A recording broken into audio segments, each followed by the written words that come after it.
Good morning. Myself Dr. Pinto Kumar, PG Department of Geography, Magadh university Bodhgaya Bihar. आज मैं आप लोग के समक्ष में geological time scales Indian system के बारे में बात कर रहा हूँ। जैसा कि जियोलॉजिकल टाइम स्केल क्या है? Geological time is a study of the earth strata into the different time phase, है ना। It is a chronological study of the earth structure with the strata, with the development of strata या its stratigraphic and systematic अध्ययन of the landforms। किसी भी क्षेत्र विशेष के जो कालानुक्रम में जो भी एक क्षेत्रीय या क्षैतिज स्तर पर या जो भी एक लैंडफॉर्म्स का डेवलपमेंट हुआ उसके बारे में हम लोग देख रहे हैं। तो इस दो पीरियड को हम लोगों ने पहले एक प्री कैम्ब्रियन पीरियड्स को देखा है। प्री कैम्ब्रियन पीरियड जो है आपका लगभग 570 मिलियन ईयर्स एगो के पूर्व का है। तो उसको हम लोगों ने दो फेज में ये डिवाइड किया, एक आर्कियन और दूसरा प्रोटेरोजोइक। हम लोग यहां से चलते हैं बेस के रूप में और उसके बाद न्यू डेवलपमेंट किया हुआ था।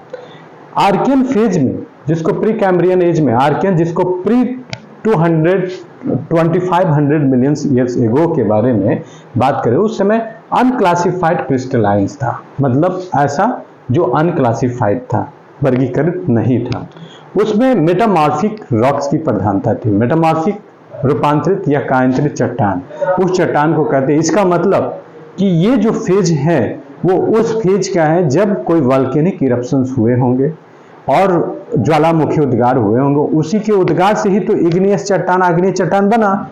आग्नेय चट्टान आए होंगे और उसके आग्नेय चट्टान आने के बाद मेटामॉर्फिक का बनता है जब उसी पर अत्यधिक ताप दाब के कारण उसके कायांतरित चेंज हो जाता है, काया में चेंज हो जाता है, उसको मेटामॉर्फिक रॉक कहते हैं। तो ये उस फेज का है जिस समय वॉल्केनिक इरप्शंस होने के बाद लावा, डक्कन लावा ये सब बन गए होंगे। उसके बाद अत्यधिक ताप दाब के कारण जो परिवर्तन आया उसी को हम लोग मेटामॉर्फिक रॉक्स कहते हैं, या उस टाइप का रॉक स्ट्रक्चर्स में ये है। अनक्लासिफाइड क्रिस्टलाइन, है ना, चैमोक्राइट्स, खोंडोलाइट्स और धरवार श्रेणी। इस श्रेणी में सबसे इंपॉर्टेंट है आर्कियंस जो रॉक्स है, वो धरवार बहुत बार आता है। कुडप्पा, धरवार, दक्कन ट्रैप्स, ये सब बहुत जगह पर काफी ज्यादा इसको पूछा जाता है। विंध्यान, कुडप्पा, धरवार कब आया, एक सिस्टमेटिक वे में लगाना है। सबसे प्राचीन कौन सा रॉक्स है, सबसे नया रॉक्स कौन सा आया और उसका क्या जियो सिग्निफिकेंस है, क्या उसका आर्थिक महत्व है, इस चीज को देखने के लिए हम लोग प्रयास कर रहे हैं। तो ये जितना भी आर्कियन एज में धरवार, खोंडोलाइट्स, चैमोक्राइट्स, अनक्लासिफाइड क्रिस्टलाइन, ये सारे मेटामॉर्फिक रॉक्स है ना, कायांतरित और रूपांतरित चट्टान का वो अवशिष्ट मात्र है। बहुत सा जगह रिलिक माउंटेन है, बहुत जगह इरोजन हो गया है, कई जगह जमीन के अंदर आ गए हैं। वो प्राय पेडी प्लेन और पेनी प्लेन जो कॉन्सेप्ट है ना, वो प्राय समतल मैदान के फेज में भी हो गया और जमीन के अंदर पर इस तरह का देखते हैं। इसमें जितने भी कठोर धातु हैं, जैसे गोल्ड हो गया, सिल्वर हो गया, आयरन हो गया, निकेल हो गया, क्रोमाइट हो गया, कॉपर हो गया, डायमंड हो गया, टंगस्टन हो गया, टीन हो गया, एस्बेस्टस हो गया, बहुत से ऐसे जो कठोर और बहुत मूल्यवान धातु जो हैं वो इसी धारवाड़ श्रेणी के क्रम में पाए जाते हैं। क्योंकि ये बहुत प्राचीन अंदर में है, इसका बहुत ज्यादा अभी भी इंडिया में खुदाई नहीं हुआ, लेकिन धारवाड़ श्रेणी के ही रॉक्स में जो मेटामॉर्फिक रॉक है उसी में ये सब चीजें पाई जाती हैं। तो आर्कियन फेज में इन चीजों को डेवलपमेंट हुआ। उसके बाद प्रेटोरोजोइक पीरियड्स में आते हैं। इस इरा में, इस पीरियड्स में जो इरा है इसमें 225 से लेकर 570 मिलियन वर्ष तक का है। ये टोटल प्री कैम्ब्रियन एज में हम लोग देख रहे हैं। इसमें आप देख लीजिए ग्रेटाइट्स, कुडप्पा, है ना, अरावली, दिल्ली का फॉर्मेशन जो अरावली रेंज आई, सबसे जो पहला रिलिक माउंटेन माना जाता है, और ग्रेनाइट्स, मालिनी एंड वॉल्केनोस, जो मालिनी वॉल्केनोस है, ज्वालामुखी जो हुआ था। इन सब में ज्यादातर इग्नियस चट्टान है।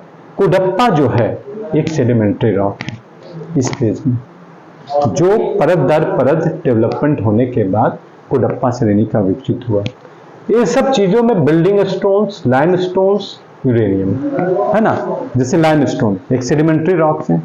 है ना, अत्यधिक उसके रूपांतरित होने के बाद यूरेनियम, बिल्डिंग स्टोन्स और लाइम स्टोन्स, ये सारी चीजें इसमें आपका प्रेटेरोजोइक पीरियड्स में जो आपका ग्रेनाइट, कुडप्पा, अरावली, ये तो हर एक पीरियड्स का एक इंपॉर्टेंस बहुत जरूरी पूछा जाता है। जैसे आर्कियंस में धरवाड़ हो गया, प्रेटेरोजोइक में कुडप्पा रेंज की श्रेणी हो गया, अरावली हो गई, ये दो इंपॉर्टेंस है। इसको आप लोग ध्यान में रखना है कि कब कौन सी माउंटेन्स, रॉक्स और कैसे इसका प्राचीन रूप में ये विस्तार हुआ है, समझ गए। धरवाड़, कुडप्पा, ये हर जगह पूछा जाता है जनरली। अरावली का कब हुआ, किस लिए ये इंपॉर्टेंस है, उसका मिनरल्स, कोई भी जैसे रॉक हम स्टडी कर रहे हैं तो उसका इकोनॉमिक इंपॉर्टेंस समझना बहुत जरूरी होता है। अब आते हैं हम फेनेरोजोइक पीरियड्स में। प्री कैम्ब्रियंस पीरियड्स को समझने के बाद फेनेरोजोइक पीरियड्स में आते हैं। ये पीरियड 3 में डिविजन्स हैं, पैलियोजोइक पीरियड्स, मेसोजोइक पीरियड्स और सेनोजोइक पीरियड्स, है ना, जिसको हम लोग कल बहुत से इसको डिटेल वे में देखे थे। पैलियोजोइक पीरियड्स का जो है अब 570 मिलियन ईयर्स एगो से लेके 245 मिलियन ईयर्स एगो, इसमें विंध्यन का, धारवाड़, कुडप्पा, विंध्यन रिच भारत का बहुत इंपॉर्टेंट माना जाता है। विंध्यन और लोअर गोंडवाना लैंड, इस चीज में, इस पीरियड में डेवलपमेंट हुआ पैलियोजोइक में। वो सेडिमेंट्री रॉक की विशेषता थी, इसमें कोल, जिप्सम, रॉक साल्ट, ये 3 चीज बहुत ही इकोनॉमिक रूप से इसमें डेवलपमेंट हुआ है वो पैलियोजोइक पीरियड्स में, ठीक है। इसमें विंध्यन बहुत इंपॉर्टेंट है। विंध्यन पूछा जाता है आपको सीरीज लगा के कि कौन से सबसे प्राचीन है, कुडप्पा, धारवाड़, विंध्यन, और आपका एक और आएगा डेक्कन, कौन सा है, बहुत लोग कंफ्यूज कर जाते हैं। तो आप ये सब चीजों को बिल्कुल पीरियड्स के हिसाब से ध्यान रखिए, इसका क्या महत्व है आपको यही सब पूछा जाता है। बहुत इसका टेक्निक है, आप इस टेक्निक्स के आधार पर देखेंगे, समझेंगे और रट जाएंगे, और उसके बाद तो फिर आपको लाइफ टाइम कोई प्रॉब्लम नहीं होगी। दूसरा आते हैं मेसोजोइक, 245 से 66 वर्षों तक के पीरियड्स को, मिलियंस ईयर्स एगो तक को माना गया, जिसमें आप देखेंगे तो इस पीरियड्स में क्या होता है, इस पीरियड्स में क्या होता है कि मेराइन ट्रैप्स, जो समुद्र के किनारे का जो है मेराइन्स, वो सबका ट्राइस, अपर गोंडवाना लैंड का विकसित होता है। लोअर गोंडवाना लैंड आपका पैलियोजोइक में हुआ है विकसित। अपर गोंडवाना लैंड, राजमहल ट्रैप्स, जो राजमहल हिल्स वगैरह जानते हैं, है ना, पेनिसुलर इंडिया में हमने बात किया था। ग्रेनाइट्स, न्यू ग्रेनाइट्स जिसको कहते हैं, इंट्रूसिव डक्कन ट्रैप, इसमें से डक्कन ट्रैप्स हो गया, राजमहल हिल्स हो गया, अपर गोंडवाना, ये 3 चीज बहुत इंपॉर्टेंट। देखिए यहां पर ये सब जितने भी डक्कन ट्रैप चूंकि वॉल्केनिक इरप्शन से बने हैं, ज्वालामुखी उद्गार से, इसलिए इंट्रूसिव भी वही, इंट्रूसिव मटेरियल्स जो मैग्मा निकलने के प्रभाव को इंट्रूसिव, ग्रेनाइट्स, ये सारे इग्नियस रॉक के पहचान में। राजमहल हिल एक सेडिमेंट्री भी इग्नियस रॉक है, और अपर गोंडवाना जो है इरोडेड पार्ट है, इसलिए ये सेडिमेंट्री हिल का परत दर परत डेवलपमेंट हुआ ये है। इसमें कोल की प्रधानता पाई जाती है ना, कोल इस तरह का मिनरल्स में ज्यादा पाया जाता है। उसके बाद आते हैं सेनोजोइक पीरियड में, जिसका पीरियड 66 मिलियन ईयर्स एगो से लेके 10,000, है ना, 10,000 आपका 10,000 ईयर्स एगो, ठीक है, जिसमें हम लोग बात किए थे कि जितना होमोसेपियंस वगैरह जितने भी जीव जंतु इसमें आए थे। इसको 2 पीरियड में डिविजन किया, एक टर्शियरी पीरियड सेनोजोइक पीरियड, एक क्वार्टरनरी पीरियड सेनोजोइक, QUAT, है ना, क्वार्टरनरी सेनोजोइक पीरियड्स। इसमें मेराइन टर्शियरीज का निर्माण हुआ। मेराइन जो सेडिमेंट्री टाइप का है, सेडिमेंट्री, इसमें पेट्रोलियम, नेचुरल गैस, बॉक्साइट, क्योलिन्स, इसी में डेवलपमेंट हुआ। पेट्रोलियम, कोल के बाद पेट्रोलियम आया, समझ गए ना, ये हमेशा आप पूछ सकता है। और इसी में जो है मेराइन और शिवालिक, जो हिमालय की सबसे अंतिम जिसको कहते हैं ग्रेटर हिमालय, मिडिल हिमालय, शिवालिक, इसमें आया। उसके बाद आपका जो क्वार्टरनरी पीरियड में एलुवियल था, क्योंकि अब निर्माण हो गया, हिमालय बन गए, नदी बहुत सा आया, तो इसलिए एलुवियल अपलोड गोल्ड। और ये भी एक सेडिमेंट्री था, इसमें placer gold, diamonds, placer diamonds, not diamond, diamond तो उसमें आ गया था, प्लेसर डायमंड्स, टीन्स छोटा मोटा या हैवी मिनरल्स वगैरह, इसमें चूंकि ये सेडिमेंट्री था उस तरीके से ये आया।